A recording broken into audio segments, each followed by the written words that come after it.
Okay, so this is going to be a bit different to my normal video. Normally you get the speed build and you get the history kind of running across the bottom, but I'm actually here with the vehicle itself. So I thought I'd give you a little bit of history. I'd like to thank the Tank Museum for this opportunity to do this, and I'm surprised they even let me in the building. Okay, let's do a little bit of history on the Rolls-Royce armoured car. Not this one, but where it started. So it was around 1914. You had the East Church division of the RNAS. They were based in Belgium and they were coming back to England.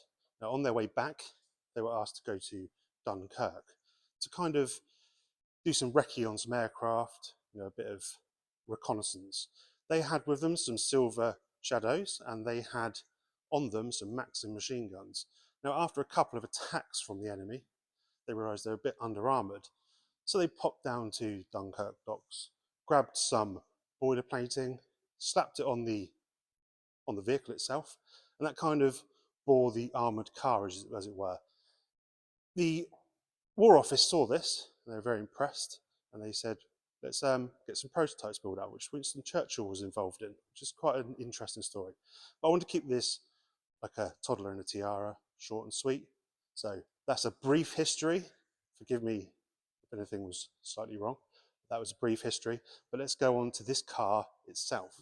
Okay guys, let's get into the Rolls-Royce Pattern Mark 1 vehicle itself. The improvements are the wheels down there, so they added more of a steel hubcap than those spokey things. Also, we had 8mm armour here, here, and here, so that was a massive improvement on the armour. Also, we'd have an 82 brake horsepower engine in there, which would allegedly get up to 60 miles an hour, which seems a bit a lot in a 5-ton car. But they've got this one up to 45, which was interesting. And also, only had brakes on the back, so that must have been an interesting trip.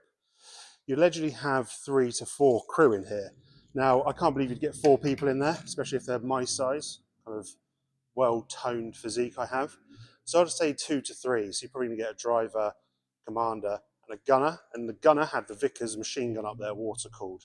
So that kept them all kind of safe, as well as the armour. Armour would take a rifle at long distance, that's about it. Underneath here, little plank you'd have if you got stuck in the mud, needs to get over a trench, or fancied a game of poker. And also inside was a crowd dispersal lever. Sounds a bit crazy. There's a lever you pulled, it changed the sound of the engine, scare away a crowd. Also good to annoy your neighbour. It's a beautiful looking vehicle based on the Silver Shadows chassis. Not an easy thing to say. So it still kind of retains that look. It looks incredible. I really love the colouring and all the thing about this vehicle. It's one of my favourite kind of war vehicles. Let's have a look at the set itself and see how it compares. Okay, we have the set built. Let's have a little look at the instructions, your usual Cobi affair with these ones. There'll be a bit of background noise because I am in the museum live now, so it's pretty cool. Some tanks there, like the Panther, he's cool. Well, it's a page of Panthers, Panther page. Then we've got some aeroplanes there, and on the back, another tank museum set I'd love to get my hands on. I love the Mark V, it's so cool. But let's have a look at the set itself.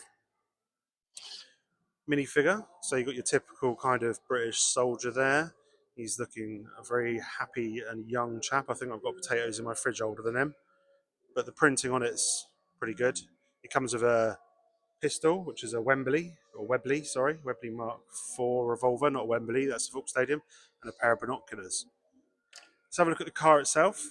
Now this is looking pretty cool. The only downfall is I didn't have a printed flap. I only had one printed flap. So I'm a bit disappointed about that. I don't know if I put it in the wrong place, but it's printing on the kind of front radiator covers there and a nice number plate. Nice printing detail on the side there.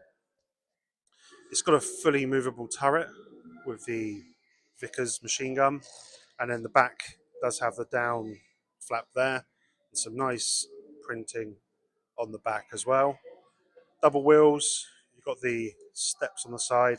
So they've managed to capture the detail pretty well, to be fair. With all the angles and slopes that go on the real thing, this is not a bad model, if I'm honest. Yeah, I'm liking it. So my only disappointment was the missing printed parts. So if Cobi see this, please send me one so I can finish it off properly. I love how they've captured the gold detailing in the hubcaps. That's really nice. I say this is available from the Tank Museum's online shop, and at the moment, if you buy this from the Tank Museum's online shop, you get this really cool free Haynes Rolls-Royce armoured car Haynes manual. Yeah, it's got loads of cool information about it in here. Kind of the build details. That's the chassis there of the Rolls-Royce Silver Shadow. So that's pretty cool. And also on their shop, you can get a whole host of other Cobi tanks, planes, and boats. And even better, if you use code Rolls-Royce-10, I'll put that in the description and on screen, you'll get a 10% discount on top of that until the 17th of October.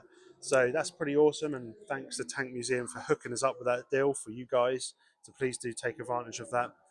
Please don't forget to subscribe and like, and I'll see you on the next video. Ciao.